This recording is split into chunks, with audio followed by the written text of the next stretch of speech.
الفريق الأول لرجال الكرة الطائرة بالنادي الأهلي بقيادة مديره الفني الكابتن محمد مصلحي فاز على نادي سموحة بنتيجة 3-0 في افتتاح الدور النهائي من بطولة الدوري الممتاز للموسم اللي احنا فيه 2020-2021. ونتائج بقى أشواط الماتش كانت 25-17 27-25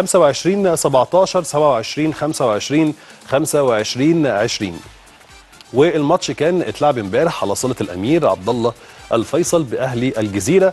ولو رحنا بقى للزمالك فهنلاقي انه فاز على نادي القناة بنفس النتيجة في الماتش اللي اتلعب على صالة عبد الرحمن فوزي ب100 عقبة. وجت بقى نتائج أشواط الماتش كالتالي: 25-16 و25-19